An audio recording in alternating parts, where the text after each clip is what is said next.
5 দিনের মধ্যে বিডিআর হত্যাকাণ্ডে তদন্ত কমিটি ঘোষণা করে তদন্তে গতি না আনলে কঠোর আন্দোলনে যাওয়ার ঘোষণা দিয়েছে ভুক্তভোগী পরিবারের সদস্যরা।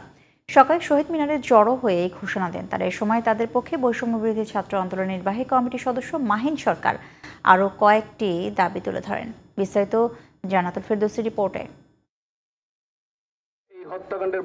বিডিআর হত্যাকাণ্ডের বিচার নিশ্চিতে কমিশন গঠনে গড়িমসি করে সরকার দেশের জনগণের আকাঙ্ক্ষার বিরুদ্ধে অবস্থান নিয়েছে এমন মন্তব্য করে সোমবার নিজের ফেসবুকে পোস্ট দেন বৈষম্য বিরোধী ছাত্র আন্দোলনের নির্বাহী কমিটির সদস্য মাহিন সরকার।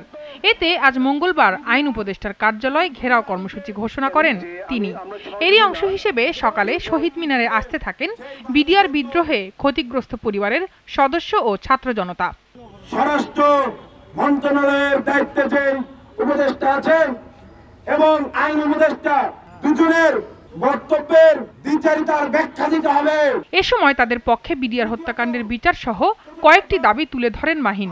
এছাড়াও বিচার কাজ দ্রুত সম্পূর্ণ না করলে কঠোর আন্দোলনের হুঁশিয়ারি দেন এই ছাত্র নেতা।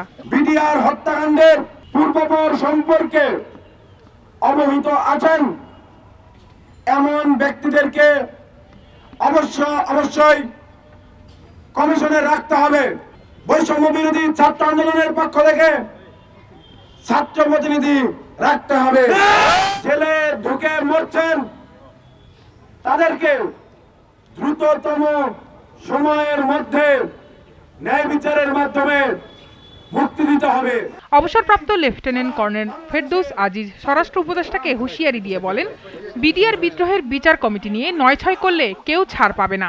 নিরপরাধ অনেক বিডিআর সৈনিকরা জেলে আছে, শাস্তি যাদের শেষ হয়েছে এবং নিরপরাধরা সকলের আমি মুক্তি চাই।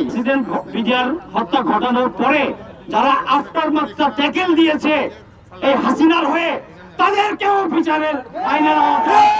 পিলখানার ওই নিষ্ঠুর ঘটনার বিবরণ দিয়ে সেনা সদস্যদের মরদেহ হস্তান্তরের দাবিও জানান তাদের পরিবারের সদস্যরা। কোনো সম্মান দেওয়া হয়েছে না, 57 অফিসারকে কোনো সম্মান দেওয়া হয়েছে না। আমার এই পর্যন্ত আমরা শান্তিতে বেঁচে আছি। আপনাদের কাছে এতটুকু অনুরোধ, আপনারা জাস্টিসটা হওয়ার ব্যবস্থা করেন। কর্মসূচিতে ব্রিগেডিয়ার জেনারেল শাকিল আহমেদের ছেলে এবং আরও কয়েকজন ছাত্রনেতা বক্তব্য রাখেন। Jannatul Ferdousi, GTV news, Dhaka.